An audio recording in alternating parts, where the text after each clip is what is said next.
Bem-vindos, esse é um espaço aberto, livre, para a gente discutir, conversar e refletir sobre o texto. Eu vou passar a palavra para a professora Mariana e depois a gente volta e abre o debate. Primeiro, queria também dar boa tarde para todo mundo, boa tarde para as nossas queridas alunas, queridos alunos. Muito obrigada, gente, por estarem presentes aqui mais uma vez. Para alguns é mais uma vez, ou pela primeira vez, né, para outros, no nosso Círculo de Leituras do GEMAS. É um prazer imenso tê-los conosco nesse projeto que é tão legal, tão inspirador para todo mundo.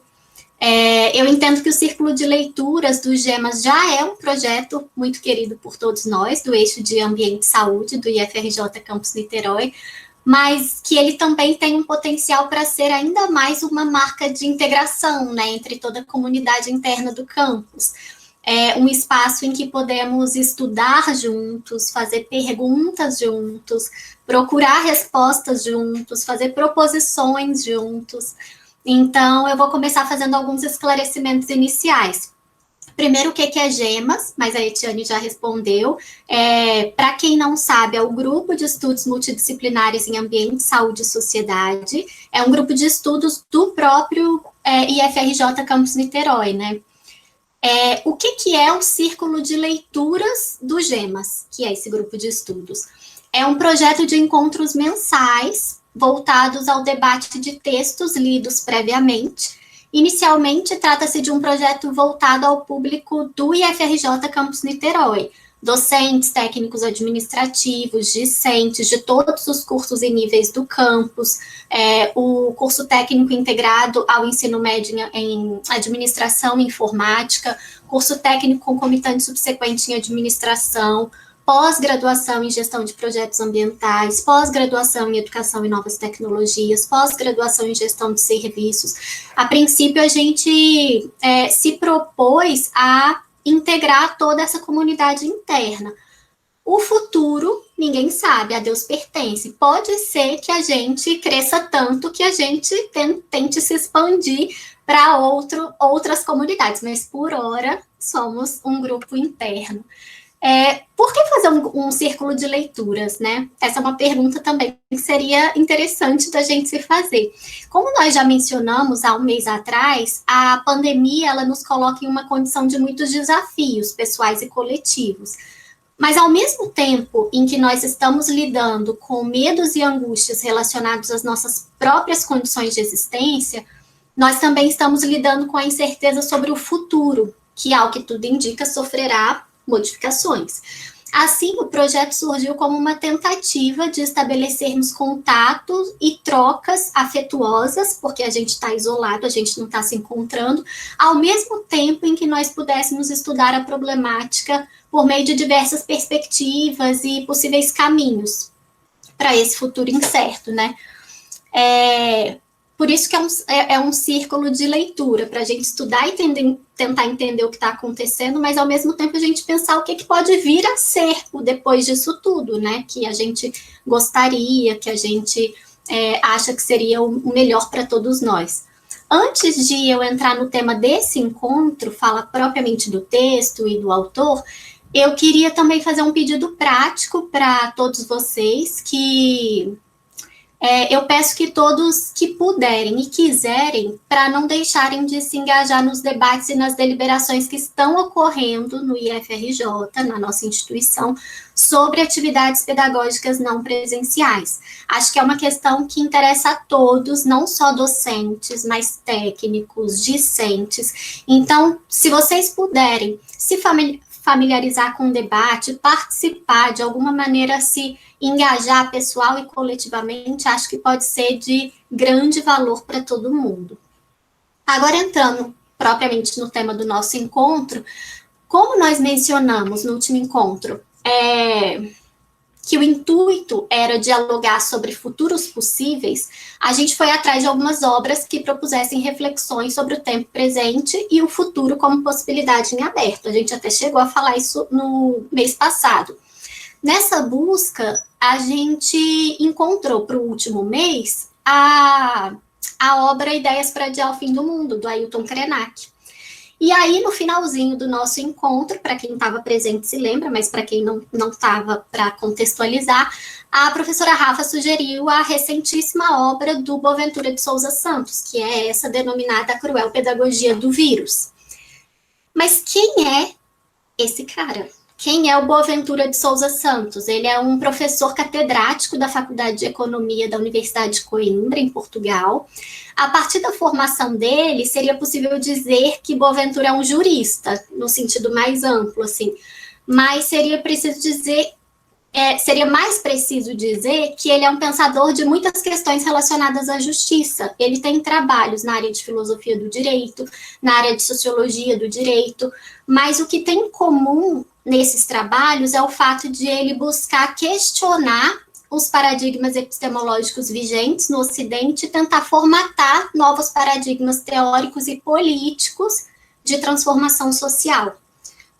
Ele tem vários projetos em relação a isso, ele visita e pesquisa com vários representantes de vários países, que ele chama de Sul Global, e ele chama de epistemologias do Sul.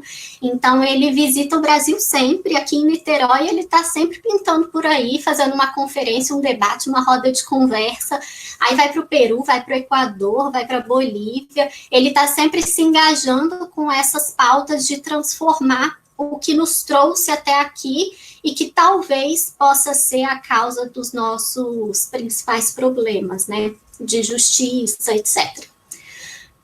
Essa obra, A Cruel Pedagogia do Vírus, ela é um ensaio de uma coleção chamada Pandemia Capital. É uma série especial de obras curtas, objetivas, sobre a crise atual do novo coronavírus, as suas implicações na sociedade, na psicologia, na economia. E aí, no ensaio, Boaventura argumenta sobre desdobramentos da pandemia à luz da situação econômica e política dos últimos anos, mais precisamente dos últimos 40 anos. Ele reflete sobre as mudanças de hábitos impostas no planeta, ele fala sobre as mudanças comportamentais que isso trouxe, mais tempo com os filhos, diminuição da poluição, diminuição do consumo. Ele fala dos grupos que são mais afetados pela pandemia, aqueles que estão numa situação de vulnerabilidade maior, e atribui ao capitalismo como modelo social a nossa inabilidade para poder lidar com as crises atuais. E aí, gente, só para fechar essa minha introdução, eu queria dizer o seguinte, que é muito importante nós mencionarmos que, justamente por ser um ensaio, A Cruel Pedagogia do Vírus é um ensaio, ele tem diversas características específicas desse gênero, que nesse caso é um gênero opinativo. Então, ele é uma obra que busca abordar o tema da pandemia e sua relação com outros elementos da crise, mas sem a pretensão de esgotar esse tema todo. O autor ele vai expor de maneira pessoal, breve, várias ideias, críticas e reflexões, e isso tem uma vantagem. A vantagem explícita desse tipo de texto é que ele não precisa se pautar em muitas formalidades. É um texto que dá para ler rápido, não fica naquela necessidade de muitos documentos, provas, demonstração dedutiva, muita demonstração científica. No entanto, e justamente por isso, ele pode acabar sendo um texto difícil. Por quê? Os conceitos mencionados, as referências mencionadas, as contextualizações mencionadas, os diálogos que são traçados pelo autor com outros autores, por exemplo, são feitos de uma maneira muito sutil e que não é declarada. Essa menção, ela é uma menção muitas vezes implícita. Então, quando você lê o texto, inicialmente pode parecer difícil, porque esse monte de contato e referência que ele faz não está, assim, evidente no texto. Então, inicialmente, eu gostaria de acalmar todo mundo que leu e que, de alguma forma, se sentiu com dificuldade com a exposição do Boaventura, né, em virtude dele partir de alguns pressupostos, de alguma informação, de algum conhecimento de que não dispunhamos de antemão, Então, nós estamos aqui exatamente para isso, para tentar entender junto, cada um dando a sua própria contribuição, né? Então, acredito que cada um, na sua medida, tenha achado o texto de alguma maneira difícil por conta dessas pequenas referências, diálogos, etc. Então, feitos esses esclarecimentos, eu queria passar agora para o nosso debate coletivo sobre a cruel pedagogia do vírus, de Boaventura de Souza Santos, no nosso segundo encontro do Círculo de Leituras do Gemas. Sejam bem-vindos e estejam livres para começar a falar o que acharam mais interessante, o que chamou a atenção, o que gostariam de destacar. Então, gente, a gente está aqui, né, experimentando metodologias a cada encontro. Hoje a gente pensou como uma forma de estimular que todo mundo fale um pouquinho, da gente fazer uma primeira rodada mais geral, cada um trazendo algum ponto do texto que chamou mais sua atenção, enfim, a gente vai levantando essas ideias e depois a gente aprofunda no debate, né? Porque no último encontro a gente entrou direto no debate, aí daqui a pouco ficam poucas pessoas falando, então é um estímulo que cada um fale um pouquinho, uma primeira rodada rápida, assim, para mim o ponto que mais marcou foi esse, né? Obviamente não é obrigatório também, quem não se sentir à vontade para falar, não precisa falar. Mas é um convite, então, que a gente faça essa primeira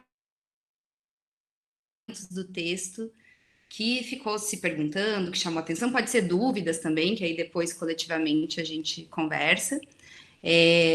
Como não é uma roda, é difícil, né, essa questão virtual, são vários quadradinhos. Se fosse uma roda, a gente fazia assim, cada um vai falando. Eu vou pedir, então, que de qualquer modo, mesmo nessa proposta de uma rodada, que vocês se inscrevam, né? Vão colocando no chat quem quer falar primeiro, que aí a gente vai organizando para falar um de cada vez, tá? É isso, esse é o convite. A gente fazer uma primeira rodada, cada um falando um pouquinho. Ok, professora Rafaela, pode começar. Então, pessoal, boa tarde a todos. Um prazer, né, estar aqui com vocês de novo nesse encontro, nesse projeto que a Mari apresentou aí tão bem. Bem, eu vou falar um pouquinho das minhas experiências com Boaventura. Na verdade, eu conheci as obras dele, na verdade, eu conheci o Boaventura no mestrado, quando eu fiz o mestrado em 2010. E aí eu fiz uma disciplina no mestrado em Lavras, na UFLA, que chamava Reflexões Críticas da Administração, que eu tive aula com uma professora maravilhosa, a Flávia Naves. Depois, inclusive, uma aluna minha da graduação foi ser orientanda dela, que ela queria fazer mestrado, e eu indiquei logo a Flávia, e essa minha aluna querida fez mestrado com a Flávia, que é uma professora maravilhosa. E aí, nessa disciplina, a Flávia passou para a gente ler um texto dele, que chama Para uma Sociologia das Ausências e uma Sociologia das Emergências. Gente, foi um desespero, porque eu achei tão difícil, eu não entendia nada, mas eu não entendia nada do texto. A sorte é que era no formato de seminário, então eu fiz a leitura do texto e um grupo de colegas iam apresentar o texto. Então, a partir da apresentação desses colegas que eu comecei a entender as primeiras, o que o Boaventura trazia, né? E aí, depois disso, no doutorado também, eu li mais uma vez. Em 2 disciplinas, os professores da administração trouxeram textos do Boaventura, e aí, inclusive, das disciplinas que eu fiz, tinha que fazer um trabalho final do doutorado, né, dessa disciplina, e eu fiz um artigo analisando a produção dos textos da administração a partir desse olhar da sociologia das ausências e das emergências, né. Então, era uma crítica que eu estava fazendo, eu e uma colega, sobre como a produção da administração está distante, né, desse olhar das particularidades. Aí ele traz os conceitos de ecologia, uma série de coisas, né. E eu comecei a gostar muito do Boaventura. Então, sempre que eu vejo o nome dele em algum lugar, eu sempre tento assistir, ler. Tanto que eu tive, né, a oportunidade de ouvi-lo presencialmente no Teatro Popular, quando nós estávamos lá no Caminho Niemeyer, ele deu uma palestra lá no Teatro Popular, e eu levei a turma do curso técnico, né, em administração, de 2018, nossa, o tempo tá passando rápido, né, e foi muito legal, assim, a fala dele, né, eu gostei muito. Então, eu sempre gostei da crítica que ele faz, desse olhar crítico, porque é um professor português, né, que mora em Portugal, que mora na Europa, mas que tem um olhar crítico, né, para as realidades vividas no que ele chama aí de sul global, né. Então, acho muito interessante ser um intelectual do norte global com esse olhar com com esse olhar bem crítico a respeito do Sul, né? E como a Mari falou, ele sempre está por aqui no Brasil, né? Ele sempre está participando de debates científicos e também políticos, né? Ele tem um posicionamento político muito claro, né? Partidariamente. E sobre o livro especificamente, eu gostei muito da leitura da Cruel Pedagogia do Vírus. Eu confesso também que no começo da leitura eu fiquei com dificuldades. Caramba, esse texto é difícil, não é tão fácil como eu imaginava. Mas depois, à medida que a gente vai lendo, a gente vai avançando. E eu gostei muito porque ele organizou o cenário atual que a gente está vivendo. Achei muito legal isso. A estrutura que ele coloca no texto me ajudou a pensar um pouco no que a gente está vivendo, sabe? Então, me ajudou, assim, também, academicamente, a organizar as minhas ideias nesse conceito.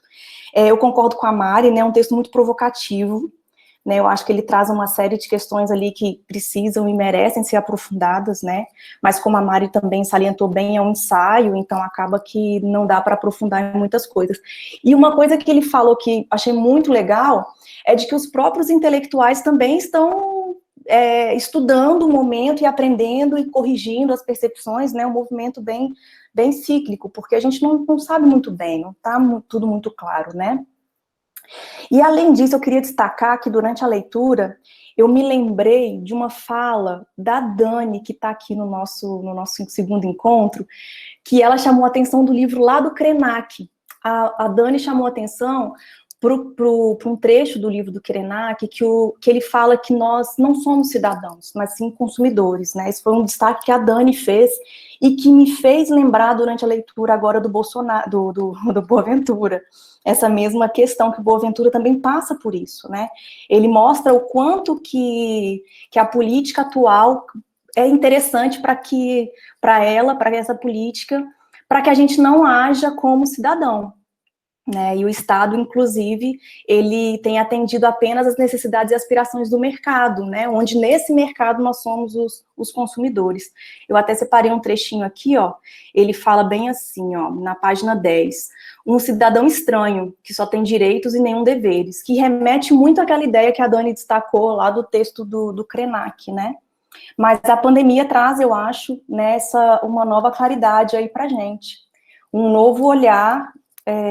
Será que é isso mesmo? Será que nós somos consumidores ou será que a gente tem que resgatar esse papel de cidadão, né?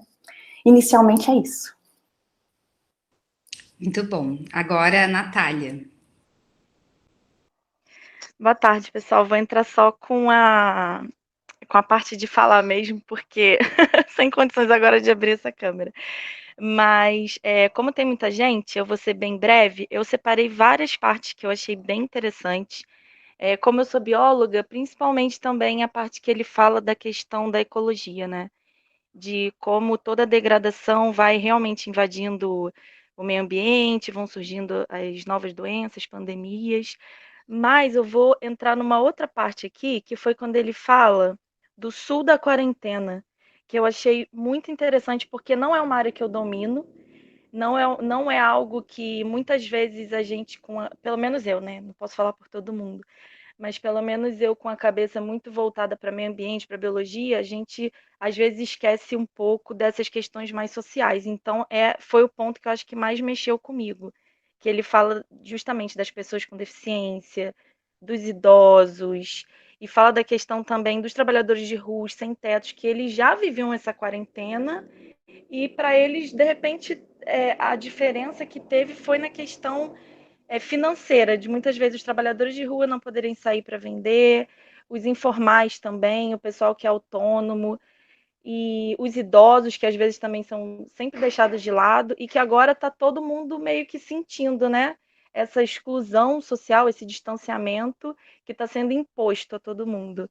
Então, no caso, essa é a mesma parte que eu achei mais interessante, assim, do livro todo. Já passo minha palavra. Muito bom, Natália. Depois a gente pode também ouvir mais os seus outros destaques. Eu vou passar aqui para a Vanessa, depois tem o Gabriel, mas podem ir se inscrevendo, gente. Quem for querendo falar logo em seguida, vai colocando o seu nome. Vanessa. Oi, pessoal, boa tarde. Boa tarde a todas, boa tarde a todos. Quem não me conhece, eu sou a professora Vanessa, sou professora do Campus Niterói, né, do IFRJ Campus Niterói. Sou da área de linguagem, sou professora de português, inglês e literatura. E a minha abordagem, eu acabei enxergando em algumas partes dessa obra, porque eu venho de uma formação de um programa de pós-graduação que tem um caráter interdisciplinar, lá na UFRJ, que é de uma área da letras que se chama Linguística Aplicada. Ou seja, a gente estuda, a gente investiga, a gente analisa, a gente problematiza, né, práticas sociais que têm a linguagem, né, mediando essas práticas sociais. Então, esse programa é um programa interdisciplinar. Eu fiz o meu mestrado e agora eu estou no doutorado. E quando eu falo que eu faço doutorado em letras, as pessoas dizem assim, nossa, dicionário ambulante, né? A pessoa domina tudo. O que significa? E dá uma palavra assim para eu explicar, traduzir, enfim. Sendo que não, minha abordagem é uma abordagem interdisciplinar. Então, inevitavelmente, alguns tópicos que o autor trouxe nessa obra, né, a questão capitalismo, a questão política, social, cultural, eu abordo nas minhas pesquisas, tento trazer para as minhas práticas, né, e eu achei bastante interessante a parte do Sul na quarentena. Eu não vou lembrar agora quem foi o autor ou os autores que falam sobre isso na minha área de pesquisa, mas existe também, nessa área de linguística aplicada, autores que utilizam esse conceito do sul epistemológico, né? Ou seja, você vai fazer a sua pesquisa, mas você vai abordar exatamente o quê, né? Então, tentando a questão racial envolvida, né? A questão social, econômica, você vai investigar quem, você vai analisar quem, quais práticas você vai trazer à tona, né? Então, alguns autores até preferem dar uma orientação a essas pesquisas, né? Como sulear as nossas práticas como pesquisadores, sulear as nossas práticas como professores. Quais são esses autores que nós vamos trazer para a nossa sala de aula? São autores homens, brancos, né? Cadê os indígenas? Cadê as pessoas negras? Enfim. Então, eu gostei muito dessa concepção, porque é justamente aquilo que a gente estuda, né? Que ele fala assim, o Sul não designa um espaço geográfico, né? Designa um espaço-tempo político, social, cultural. Porque quando a gente fala assim, tal questão norteia as nossas práticas. Quando você traz esse conceito norte, né, de nortear, você olha para onde? Olha para os Estados Unidos, olha para a Europa, e principalmente por eu ser professora de inglês, né, as pessoas já ficam muito, nossa, você fala inglês americano, né, só que não, eu falo inglês brasileiro, né, então, eu não nasci nos Estados Unidos, eu nunca fui para os Estados Unidos, e já existem, né, dados que mostram que existem mais pessoas que falam inglês como segunda língua, que é o meu caso, né, do que pessoas ditas nativas, né, que têm inglês como primeira língua. Então, isso é uma questão também da gente problematizar essas nossas práticas como professores de línguas, né, de inglês, porque o que a gente traz de material é muito voltado ou para inglês britânico ou para inglês americano, mas cadê os autores, né, da África do Sul? Cadê os australianos? Cadê os brasileiros, né, falando inglês? Então, gostei muito dessa obra, acho que é só essa introduçãozinha para trazer um pouco da contribuição de algumas questões da área das linguagens que também dialogam com o que foi falado. Tá ótimo. Gabriel? Olá, gente, boa tarde. Alguns daqui foram meus professores no curso FIC em 2018. Meu nome é Gabriel, agora eu sou engenheiro formado. Trabalho junto com a Rafa no projeto dos pescadores, na qual a gente já tem artigo publicado, já tem diversas apresentações, também pela cidade do Rio e tudo mais. E a minha grande contribuição é exatamente essa parte do texto, da gente observar o quanto a sociedade está ligada, independente da sua área de atuação, e também mostrar que a globalização não é por conta da tecnologia, existe uma globalização também em quesitos de problemas sociais e comportamentais também. E eu acho que o que me deixa mais interessante no texto ainda é o autor delinear que a Europa sofre com os mesmos problemas sociais, ambientais, assim como existem no hemisfério sul. E aí você consegue olhar que o problema Brasil não acontece somente no Brasil, acontece também nos países da Europa, e que é vendido como um exemplo de civilização, um exemplo de sociedade. Eu acho que a quarentena deixa cada vez mais alinhado que debates sociais são necessários para remoldar, podemos dizer, uma sociedade que seja igualitária, e perceber também que a sua posição de quarentena te mostra o quão confortável e privilegiado que você está na sociedade. Se hoje você tem um direito à internet, se você tem um direito a uma luz, um direito a uma água, você já está sendo muito privilegiado que demais outras pessoas. E aí você consegue observar isso em diversas áreas. Na área da educação. Hoje, o que os professores estão passando por N dificuldades para transmitir conhecimento. E aí são conflitos pessoais e conflitos estão lá mesmos com os alunos. Os alunos também estão tendo conflitos, que às vezes falta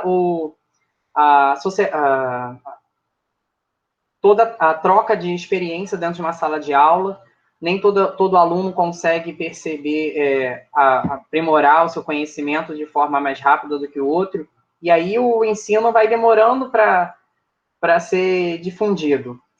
E assim para diversas outras áreas. Hoje, principalmente na área da engenharia, hoje se fala tecnologia. Qual tecnologia vai ser desenvolvida? O que é importante hoje, o que não é?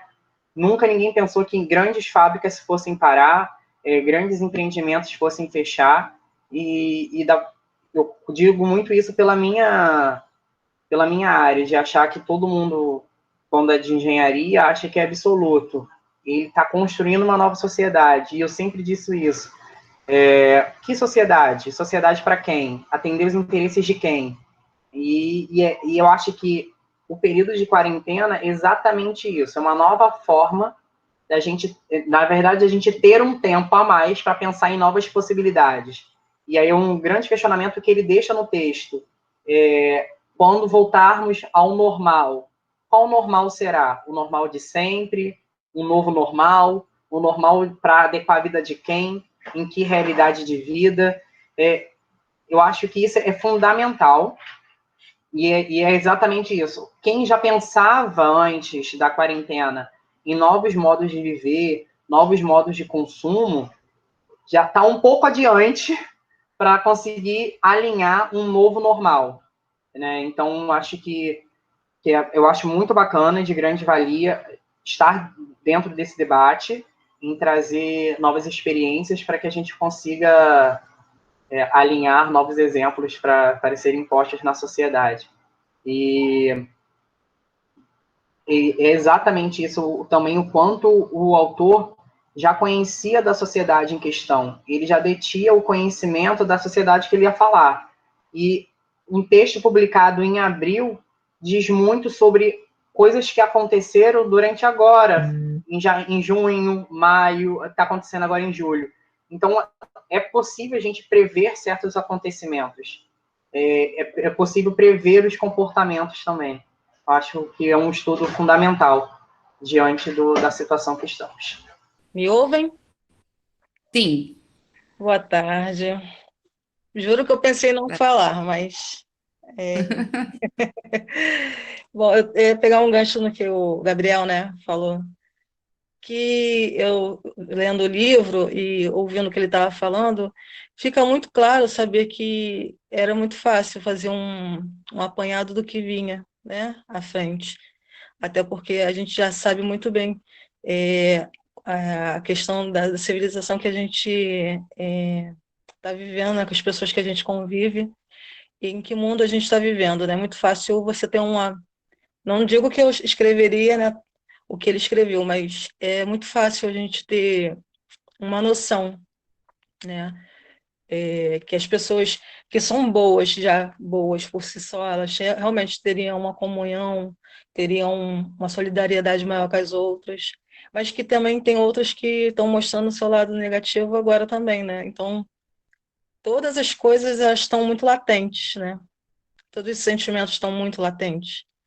E você vê pelas questões de que, né, como eu botei, né, a gente está vivendo um momento de insegurança total, porque a gente não sabe o próximo dia como será, mas a gente tem uma noção de como é que vai ser no futuro, sim. Porque a gente está tendo a oportunidade de mudar muitas coisas, né?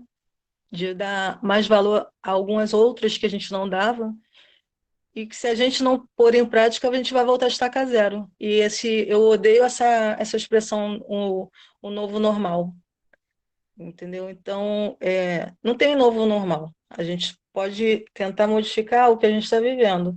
Não vai dizer que vai ser novo, não. Não acredito nisso, não. Entendeu? É mais para mesmo botar essa colocação. Depois, se eu tiver mais alguma coisa, eu peço a fala de novo. Eu estou vendo aqui, só falando, né, para todos, se alguém não estiver acompanhando o chat, a Adriana trouxe a relação também, né, dessa discussão com a teoria decolonial, né? De fato, essa discussão das epistemologias do Sul tem essa relação. A gente pensou, na verdade, a gente queria fazer essa primeira rodada, né, cada um trazendo algumas ideias, mas a gente também pensou, a professora Mariana também pensou algumas perguntas mais disparadoras, seguindo um pouco essa linha, né, Mari, do argumento do texto. Acho que talvez pode ser um bom momento de trazer. E aí, enquanto isso, vocês podem ir se inscrevendo também, que a gente vai circulando a fala. Ninguém mais gostaria de falar o que chamou atenção, o que achou mais problematizador ou problemático? Não?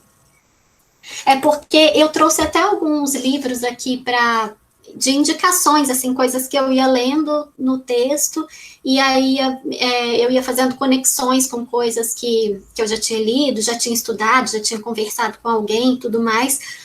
E o meu primeiro ponto, assim, pensando nesse grupo como uma forma da gente compartilhar a maneira como a gente leu, a maneira como a gente compreendeu, a maneira como a gente se afetou pelo texto de alguma maneira, mas também como um espaço de formação para a gente compartilhar saberes, né? Porque a gente tem origens muito diferentes, leituras muito diferentes, a gente vem de formações e práticas muito diferentes. Então, a ideia também de ser uma formação é a gente poder contar uns com os outros na elaboração e na interpretação do texto de uma maneira completa, né? Como a Vanessa disse, por exemplo, falam que ela é professora de línguas, e aí todo mundo já imagina uma coisa, então ela é a fonte do nosso saber em línguas. Na verdade, aqui ninguém seria a fonte do saber completo de nada, cada um seria uma fontezinha de um saber que juntos pode dar um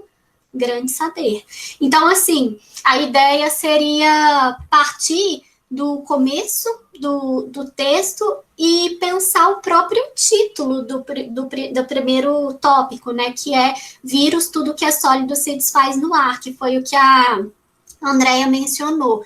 Eu disse lá na minha apresentação que a dificuldade desse texto, assim como a dificuldade de vários outros ensaios, é a dificuldade de muita coisa estar subentendida e muita coisa estar pressuposta. Então, por exemplo, essa frase é um exemplo disso, né? Tudo que é sólido se desfaz no ar. Aparentemente, é uma frase que você bate o olho, você pode ter uma compreensão imediata, mas aí quando você vai procurar profundamente a origem dessa frase, a gente vai cair no texto Manifesto do Partido Comunista, escrito por Karl Marx, lá no século XIX, o que nos faz ficar em dúvida, afinal de contas, por que um autor do século XXI, falando sobre uma pandemia, ou seja, um problema de vasto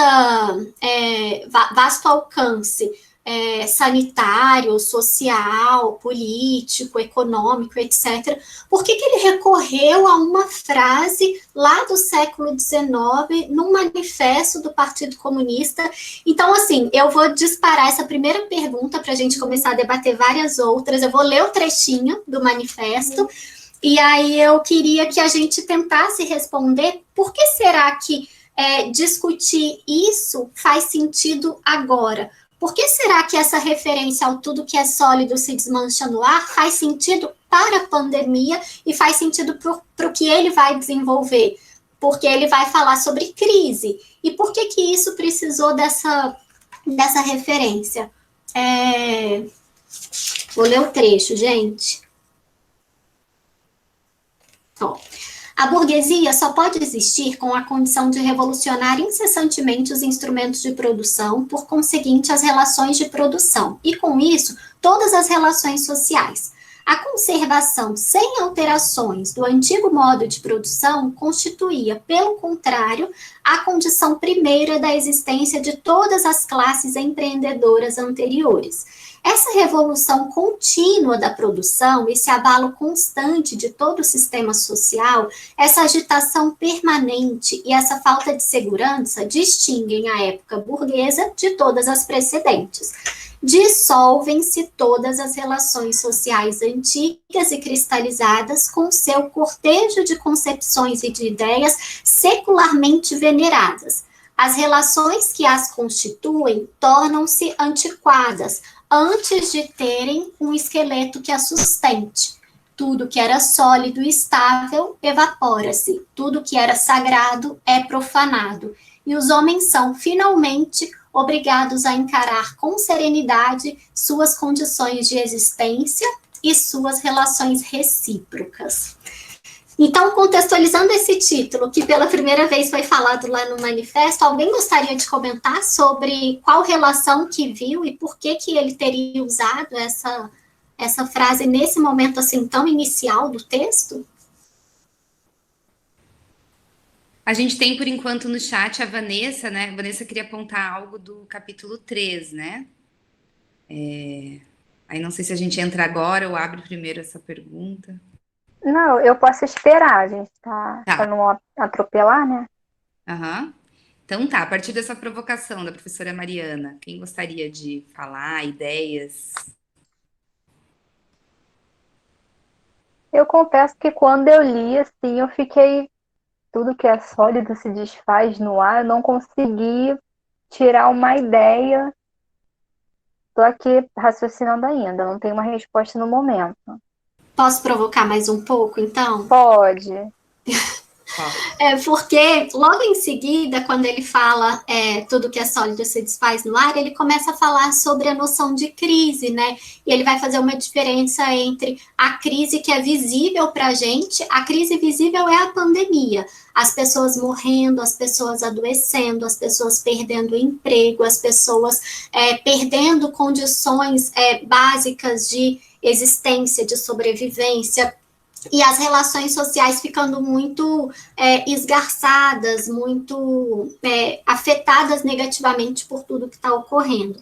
Só que ele vai fazer um contraponto com uma crise que, assim, paradoxalmente, é uma crise que já existia há muito tempo.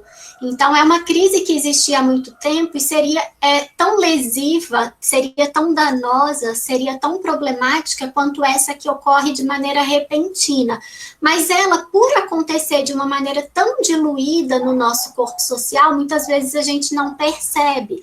Então, quando ele fala que tudo que é sólido se desmancha no ar, é que essa segurança, essa solidez, essa estrutura na qual vivíamos, pode ser que seja uma estrutura que já estivesse trazendo em seu cerne diversas sementes de problemas, de crises, de fraquezas, limitações, etc. Então, esse sólido é porque o aparentemente sólido parece que já tinha alguns problemas anteriores, né? Então, isso pode ser uma pista para a gente pensar em porque as escolhas das palavras e porque esse trajeto que ele vai fazer, né? Quanto menos você consegue enxergar uma coisa claramente, menos você consegue identificar a potência e os limites e os desafios que essa coisa traz. Então, uma crise que não se mostra como crise acaba sendo uma crise difícil de ser resolvida, né? Mas a Rafa quer falar. Não, perfeito, Mari. Obrigada aí por essa provocação, porque me fez, de fato, como a Vanessa colocou, eu também não tinha ligado Lé com Cré. Muito legal você ter trazido isso aí. E aí me veio aqui a indagação que o próprio Boaventura coloca no texto, né? Eu acho que ele coloca até no formato de pergunta. Eu não estou com o texto aberto, estou só com o meu fichamento aqui. Mas ele coloca, né, que tem um objetivo dessa crise permanente, que essa crise que ele está chamando de permanente, não ser resolvida, né? Porque, de fato, a gente tem vivido nos últimos 40 anos uma crise. Mas, como você bem colocou, ela não é percebida, a gente não tem percebido, né? E tem um objetivo muito claro. E ele coloca no texto, né? Quais são esses objetivos? Primeiro, para legitimar a concentração de riqueza. Depois, para boicotar qualquer medida eficaz para impedir a iminente catástrofe ecológica. Então, ele coloca essas duas questões aí como centrais para ocultar, né, essa crise permanente, para além da pandemia, né, para além de pensar a pandemia, mas que tem algo aí por trás, muito anterior à pandemia, né? Ótimo. Gente, a Natália disse que gostaria de ler um outro trecho que ela vê que complementa essa questão. Pode falar, Natália. Então, ele está logo um pouquinho depois, que o que eu achei interessante também é que ele fala desse objetivo da crise permanente, né? E que a gente sempre fica muito preso ao que a gente acredita é o que é imposto, né, pela sociedade, como nunca tenho tempo para ficar com os filhos, é isso mesmo, não tem outra alternativa, eu tenho que ter dinheiro. E aí a parte que eu achei legal é que fala assim, a ideia conservadora de que não há alternativa ao modo de vida imposto pelo hipercapitalismo em que vivemos cai por terra. Mostra-se que só não há alternativas porque o sistema político democrático foi levado ao deixar de discutir alternativas. Então, eu acho que, às vezes, com o dia a dia, né, com várias questões muito imediatas para serem resolvidas, a gente deixa de pensar nessas alternativas de que, caramba, eu realmente posso trabalhar de casa. Eu realmente, se quiser, posso ter mais tempo para o meu filho, para minha família. Olha, não é que eu consigo fazer um exercício em casa, ou aquele livro eu estou conseguindo ler. Então, eu achei bacana esse trechinho também. Gente, eu queria fazer um comentário também, e aí, enquanto isso, mais pessoas podem se inscrever, que tem a ver com essa discussão da crise, mas que para mim é o ponto principal. Para mim ficou muito presente isso no texto, né, do início ao fim, que acho que tem a ver com essa problematização também da professora Mariana, né, por que começa com essa referência ao comunismo, né? Uma questão que me chamou a atenção no texto e que tem me chamado a atenção na pandemia é justamente o papel do Estado, né? Que é uma característica, né, do capitalismo neoliberal, enfraquecer as políticas públicas, esse papel do Estado, e um pouco esse cenário, né, que a gente vive, né, de sempre de uma certa visão, e que não é falsa, né, de um Estado corrupto, de um Estado que tem problemas, a gente sempre vê, estão sempre sendo ressaltados, né, os problemas do Estado, mas isso também invisibiliza, né, onde começa a corrupção do Estado, né, quem corrompe o Estado, né, são justamente os mercados financeiros, enfim. Então, para mim, esse também foi um fio condutor, né, de análise do texto e da própria pandemia, essa questão do papel do Estado, como a gente compreende pouco, né, o papel que o Estado tem e a importância que tem, né, apesar de seus problemas, né. Mariana, Vanessa também tinha um outro ponto, né, que ela queria comentar. Vanessa, se quiser, pode passar na frente. Horas que você pode falar, Mari. Eu vou fazer só um comentário que eu acho legal também, já que a gente vai, assim, a gente vai consolidando o nosso grupo, né, ao longo do tempo, as nossas leituras, e muita coisa boa pode surgir disso. Eu queria fazer um comentário tentando linkar o texto de hoje com o texto que a gente leu no mês passado. Porque nessa parte que ele fala sobre a crise das alternativas, ele vai atribuir lá a queda do Muro de Berlim como se fosse uma questão dada e concluída. O capitalismo venceu, as nossas condições materiais de existência são essas, o nosso modo de produção é esse, as nossas forças produtivas, nossas relações sociais de produção são essas. E o que a gente precisa fazer dali para frente, então, seria gerir. Então, assim, essa ideia de gestão é uma ideia que se preocupa muito com os meios, né? Então, você se preocupa muito com a eficiência, muito com a eficácia, sobre como nós vamos fazer, como nós vamos executar, como que a gente vai produzir, como que a gente vai circular essa mercadoria, como que a gente vai consumir. Mas isso tudo como uma questão dada, ou seja, não há outro modo de produzir, distribuir e consumir. A gente passa, a partir desse momento que ele referencia, né, como a queda do Muro de Berlim, a gente passa a não pensar mais as alternativas possíveis que são anteriores a esse processo de gestão. Você gere uma coisa que está dada, mas antes do processo de gestão, você pensa no que é a melhor escolha, qual é o melhor caminho, né? Tem até alguns autores depois que vão problematizar isso no século XX, a escola de Frankfurt, e eles vão discutir como que, se nós não pensarmos nas nossas escolhas vinculadas a um fim social, pode ser que esse processo de gestão ele se emburreça, né? Ele se torne muito instrumental, instrumentalizado. Então, eu achei muito legal a parte que ele fala como a gente parou de pensar em alternativas, a alternativa ela está entrando pela porta dos fundos. E o que significa a alternativa estar entrando pela porta dos fundos? A gente, em momentos de crise, é difícil que a gente consiga resolver a crise com o mesmo modo de existência que conduziu à crise. É um momento justamente de você pensar novas formas para você sair da crise. E um momento de necessidade, de emergência social, de emergência coletiva, a alternativa é obrigada a vir, é obrigada a surgir.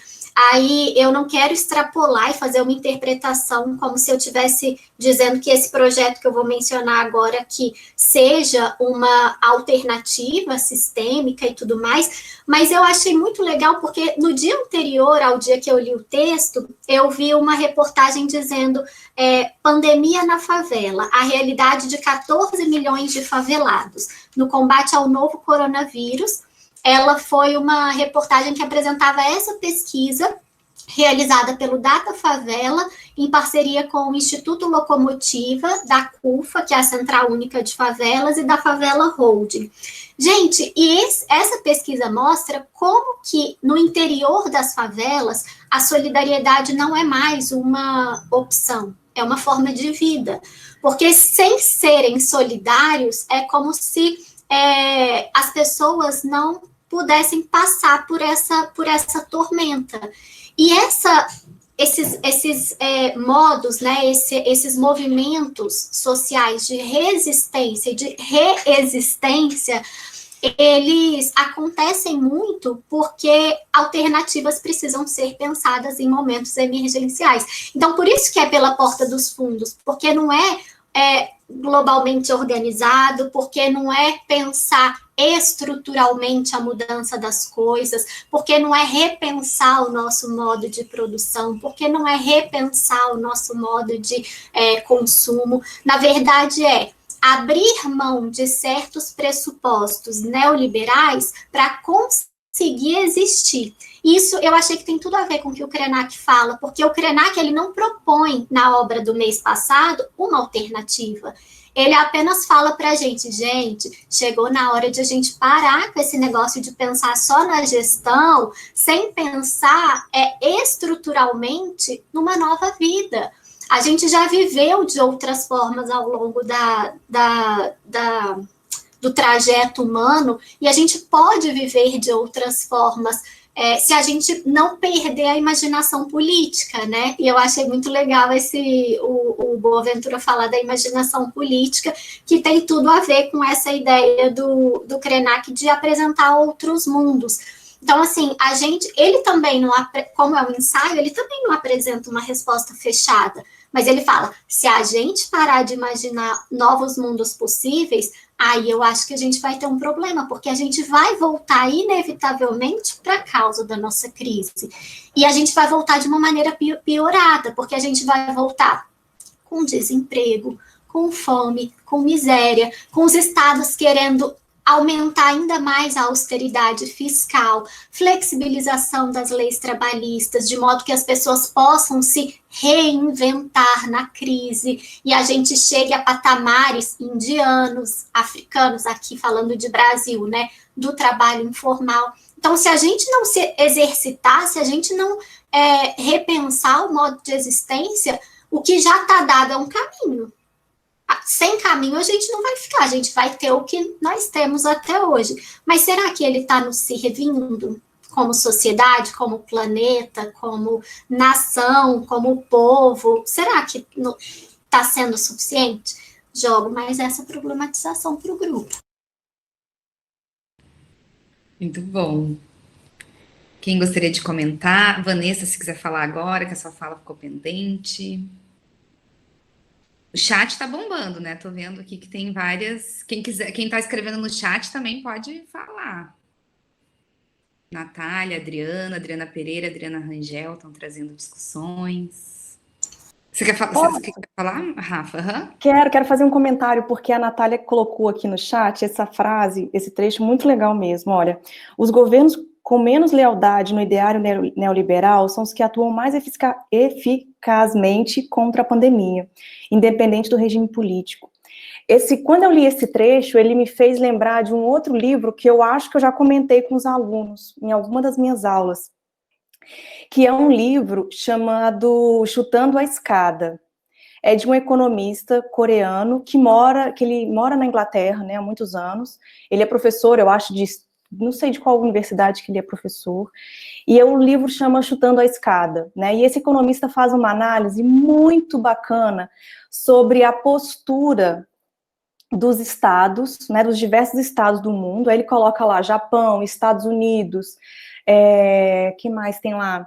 Tem vários países europeus também, né, e coloca o Brasil, coloca uma galera, e ele faz uma análise de como que esses países tidos como centrais, eles ocuparam essa posição, né? Quais foram as políticas que eles adotaram? E não foram políticas neoliberais, né? É o oposto disso, né? São políticas de assistencialistas, né? Eles cuidaram do seu povo. E aí, nessa análise desse economista, o que ele coloca? Que depois que esses países ocuparam essa posição central, né, por meio dessas políticas assistencialistas, eles chutaram a escada, para que ninguém suba essa escada e ocupe as mesmas posições. Então, é por isso que a gente vê os grandes organismos internacionais, quando eles vão dar conselhos para a gente, que nós não somos os países centrais, mas países periféricos, eles, olha, siga a cartilha dessa política neoliberal, faça o seu povo consumir XYZ, esse é o caminho, né? E é um caminho completamente diferente daquele ocupado pelos países que hoje estão na posição de países centrais, né? É muito legal esse texto, muito legal. E aí, inclusive esse economista, ele tem vários vídeos também no YouTube, né, contando, explicando melhor essa teoria dele, é muito legal, vale muito a pena buscar. Eu não lembro o nome dele, mas eu vou procurar depois e posso postar para vocês, para ajudar nas nossas análises também. É isso. André?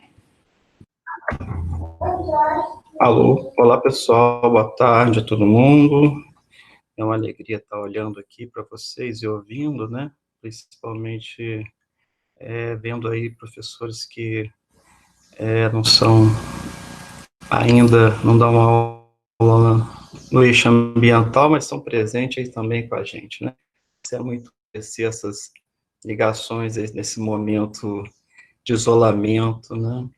Eu queria dizer primeiro que o autor foi corajoso por escrever no calor do momento, né?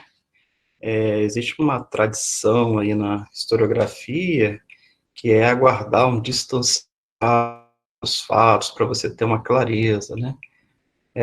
Com exceção daqueles que trabalham no eixo da história do presente. Mas geralmente os historiadores gostam dos fatos à distância, então só lembrar que ele escreveu, né? E eu acho que dentro do que ele se propôs a fazer, acertou bastante, acertou mais do que errou, e gosto também dessa perspectiva de fazer as conexões com as conexões da pandemia, com as particularidades do capitalismo, né? Essa leitura me fez lembrar, e aí eu quero tentar também trazer um pouquinho para a realidade do Brasil, porque eu acho que uma das coisas boas de a gente ler uma obra assim é que ajuda a pensar a nossa realidade, né? Então, quando se fala em crises no capitalismo, algumas pessoas eu acho que tendem a pensar no senso comum, e agora, o que o capitalismo, o que o sistema vai fazer para se reinventar, né?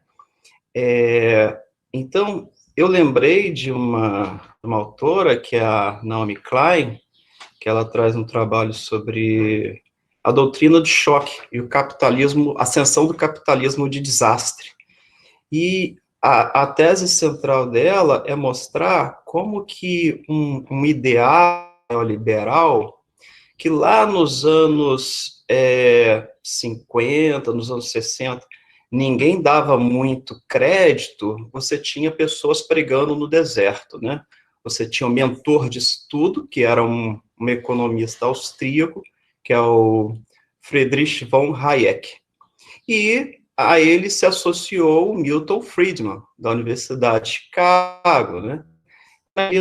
Nessa relação, o Friedman e o Hayek se desenvolveu um ideário neoliberal, né? E eu acho que esse eixo de análise do neoliberalismo e as suas relações com a sociedade e com o meio ambiente tem muito a render para as nossas pesquisas. Se, por exemplo, formos estudar os elementos, os valores que estão presentes nessa ideia, nesse ideário neoliberal.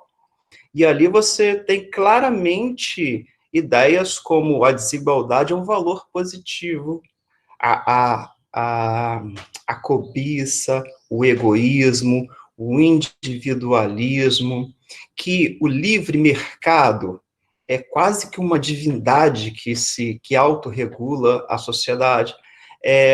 Então, o Friedman passou muito tempo pregando na Universidade de Chicago, juntou muitos alunos em torno deles, inclusive uns especialistas, uns jovens que foram estudar na Universidade de Chicago e depois levaram essas ideias para o Chile.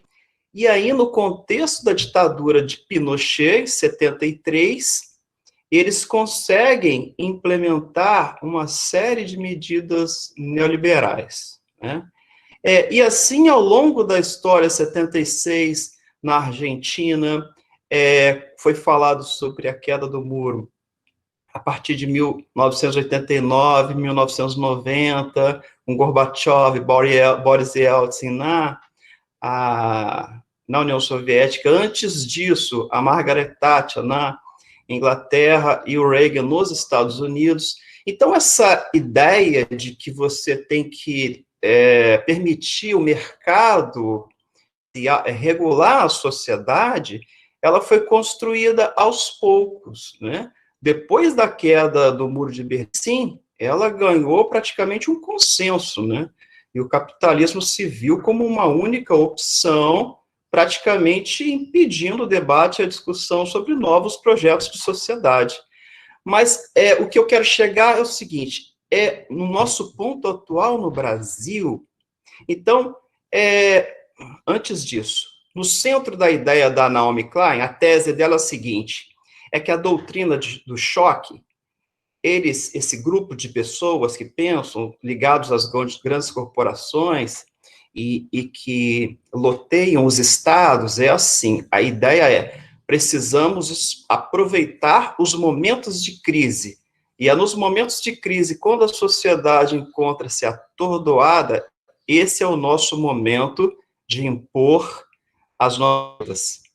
E você vê claramente isso acontecendo naquela reunião que foi revelada lá no Palácio do Planalto, em que o ministro do Meio Ambiente falou, precisamos passar a eles pensam que a gente está lá, a gente vai lá, está conversando, a gente vai e coloca a bomba no bolso do inimigo. É exatamente essa doutrina, a doutrina do choque, a doutrina neoliberal, que o capitalismo espera com paciência, e quando ela chega, eles implementam com velocidade, a ponto de a sociedade não conseguir reagir. Então você veja todo mundo falando, meu Deus, o que vai ser do Brasil, o que não vai ser? Enquanto isso, tem ali no Palácio do Planalto um grupo de pessoas com um ideário muito bem orquestrado. O presidente do Congresso se assenta em cima de pedidos de impeachment, a coisa não vai. Por que a coisa não vai? Porque você tem um monte de congressistas afinados a essa ideologia neoliberal e aproveitando esse momento para impor essas reformas, né? Então, eu acho que esse eixo da discussão do capitalismo neoliberal e a relação com a sociedade, com o meio ambiente, pode render muito estudo para a gente, da perspectiva da filosofia, que valores são esses que fundamentam, né, o neoliberalismo, da administração, né, porque muitos estudam aí na administração como se ela fosse neutra, né, a professora Rafaela sabe disso, mas não. Você pensar na sociedade em administrar dessa maneira, com esses valores, outra coisa que saiu na boca do ministro da Economia não, nós não vamos resolver desigualdade, não, isso aí não é coisa para a gente, não. Por quê? Porque na doutrina desse neoliberalismo, a desigualdade entre as pessoas é algo positivo, e quando você aumenta o desemprego, né, você gera uma competição muito grande entre os trabalhadores, e isso vai diminuir o custo da mão de obra, né? Então, acho que eu fui muito longe aí, mas é porque a leitura do Boaventura, a leitura crítica, me fez fazer essas conexões e pensar em algo que pode ser colocado para a gente discutir de forma interdisciplinar, né? As implicações desse tipo de política que produz desregulamentação das leis trabalhistas, das leis ambientais, a destruição do sistema de saúde, proteção social, da previdência. Não é à toa que foi passado aí o marco regulatório do saneamento básico no Brasil, e muita coisa pode vir a acontecer nesse momento de crise. É exatamente o momento que eles mais aguardam para impor as reformas, né? Então, que a gente possa pensar, discutir e refletir sobre o nosso futuro a partir disso. Muito bom, André. Tiane. Gente, a gente está chegando no nosso horário de final. A gente tem feito, né, o círculo de leitura entre 13 e 4h30, né? Até porque esse tempo do virtual chega um momento que a gente cansa, né? Embora eu nem estou me sentindo cansada. Aí eu pensei a gente começou 5 minutinhos atrasado, né? Talvez só deixar ainda algumas últimas inscrições, né? Quem quer ainda comentar mais algum aspecto, e aí a gente se encaminha para o final. Alguém que ficou aí pensando e não conseguiu falar, agora é a hora. Vanessa? Oi, antes de terminar, só queria já deixar meu agradecimento, né, por esse momento de troca, de aprendizado. Estava aqui nas minhas anotações, então às vezes não conseguia nem formular um pensamento que eu estava aqui anotando para não me perder, né? Mas só queria pontuar que eu vi, acho que foi a Mari, né, comentando de próximas leituras, Angela Davis, e aí eu me lembrei justamente do capítulo, mais especificamente do capítulo 3, né, que é quando ele fala do sul da quarentena, e aí ele tenta trazer algumas perspectivas, né, desse sofrimento humano no sul, né, quem são essas pessoas que estão sofrendo durante essa quarentena, essa pandemia, e ele começa falando sobre as mulheres, né, que é um assunto que eu me interesso bastante, especialmente por estar na coordenação do NUGEDS, e ele fala que a quarentena será particularmente difícil para as mulheres, e em alguns casos pode mesmo ser perigosa. As mulheres são consideradas as cuidadoras do mundo, dominam na prestação de cuidados dentro e fora das famílias. E eu entendo, assim, que ele a proposta dele não era se aprofundar na questão das mulheres, mas ele traz aqui dados interessantes, né, de aumento de casos de violência doméstica durante o isolamento social, né, especificamente ele comenta, acho que na França, né, mas aqui no Brasil a gente já tem informações sobre isso, que a partir do momento que está todo mundo isolado, né, ou quem consegue, né, manter o isolamento social, não tem para onde ir, né, para onde que essas mulheres que provavelmente já tinham um histórico de violência doméstica, para onde que elas vão, né, nesse momento, que está todo mundo nas suas casas, as pessoas não estão recebendo visitas, né, então é um pouco complicado. Mas eu também queria só pontuar que sempre quando a gente for falar assim de mulheres, né, mulheres, é bom a gente, acho que a Angela Davis traz isso também, é bom a gente sempre tentar pensar na questão da interseccionalidade, né? Que mulheres são essas que a gente está falando, né? Para a gente evitar colocar mulheres num pacote só, porque não somos um pacote só, né? Tem questões de raça, aí perpassam da questão de violência doméstica, tem questão de classe social também, né? A gente pode pegar como exemplo o caso do menino lá de Recife, né, que a mãe foi andar com os cachorros da patroa na rua, e a patroa apertou lá o botão do elevador, a criança, filho da empregada, né, acabou se perdendo, caiu do prédio, e qual é o tratamento que isso está sendo recebido, né? Imagina se fosse o contrário, imagina a repercussão que tivesse se fosse a empregada tratando o filho da patroa, que primeiro, a gente está num período de isolamento social, né? Então, por que essa moça, ela ainda precisa estar trabalhando, faxinando, indo e voltando de casa, tendo contato com o transporte público, não tinha com quem deixar o filho, precisou levar o filho para casa da patroa e olha o que resultou, né? Então, quando a gente fala de mulheres, é sempre bom a gente delinear essas diferenças de raça, de classe, de orientação sexual também, né, que mulheres héteros, né, recebem determinado tipo de tratamento na sociedade, mulheres lésbicas recebem outro tipo de tratamento, mulheres trans outro tipo de tratamento. Então, só queria pontuar isso, né, a questão do sul, mas voltado para a questão das mulheres, que eu acho que provavelmente a Angela Davis fala bastante sobre isso, não sei se essa próxima leitura também vai abordar, mas é bom a gente já, caso aborde, a gente já ter esse olhar, né, atento a mulheres, né, e a interseccionalidade. Muito bom, Vanessa. A gente tem super trabalhado junto, né, o NUGEDS e o GEMAS, justamente porque tem tudo a ver com a discussão ambiental, esses atravessamentos, né? Mariana? Nesse momento final, eu queria aproveitar só para... Porque, assim, eu acho que como aconteceu no mês passado, a gente não conseguiu trabalhar nem 10% do texto, né? Porque, assim, o que é muito legal, porque significa que é um texto que suscita muitas coisas, né? Então, passar por tudo isso, ou você consegue esgotar o texto todo de uma maneira expositiva, ou você abre para o debate e a gente vai se complementando. Acho perfeitamente normal. Daí eu, em alguns trechos que eu li e lembrei de textos que eu já havia lido e tudo mais, eu queria indicar esses textos, porque é um círculo de leituras, quem se interessar, quiser aprofundar em alguma área e tudo mais.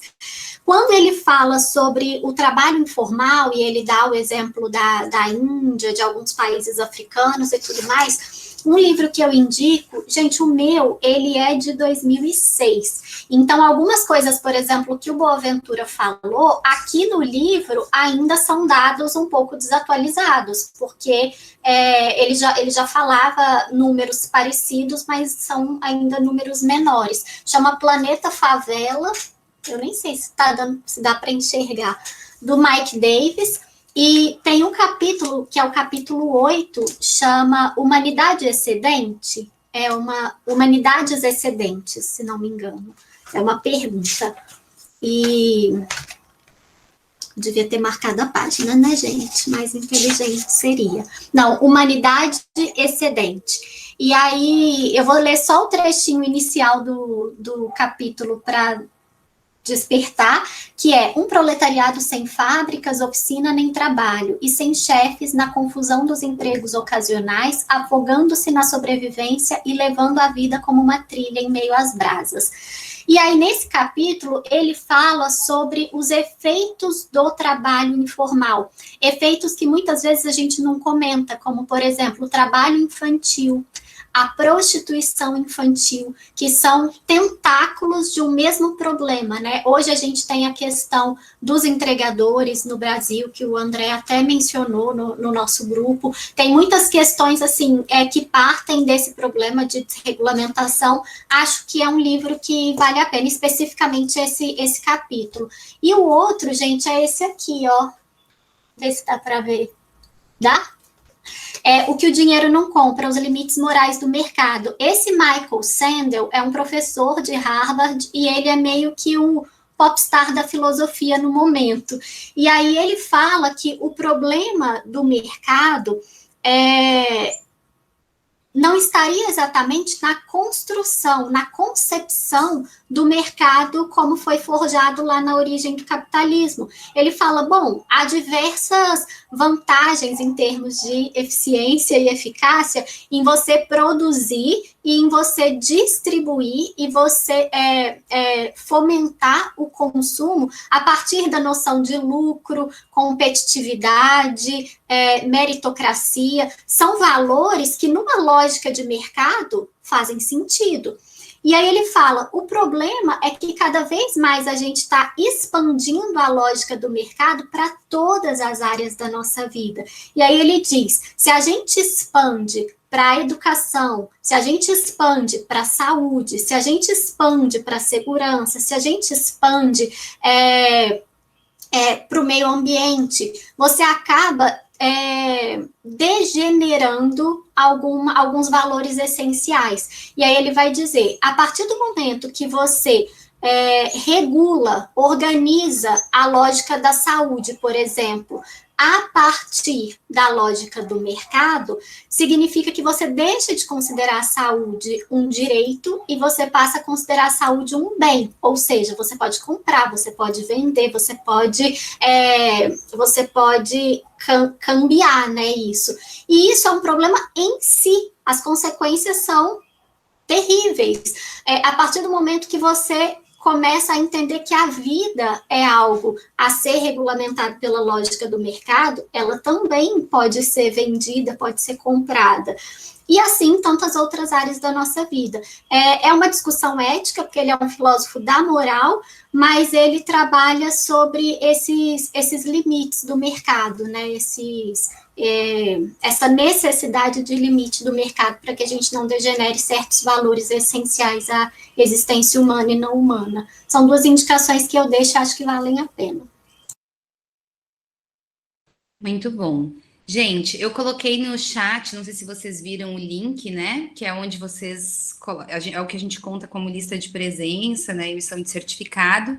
E também tem um campo ali para sugestões de próximas leituras, né?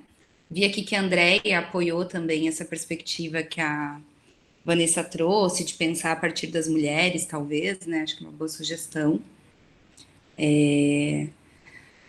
Enfim, acho que é isso. Vocês querem falar mais alguma coisa, gente? Mari, Rafa? Então, agradecemos esse momento com todos. Vontade de ouvir mais gente, né? Mas, enfim, muito bom estar com vocês. A gente tem data já para o próximo? Então, tá bem, gente. Muito obrigada pela participação, presença. E até a próxima. Até o nosso próximo círculo. É muito legal, gente. Obrigada. Obrigada, Rafa, pela ideia, por todo mundo por estar aqui. Eu amei, como sempre. Eu agradeço mais uma vez pela oportunidade também, gente. Muito obrigado. Boa tarde, pessoal.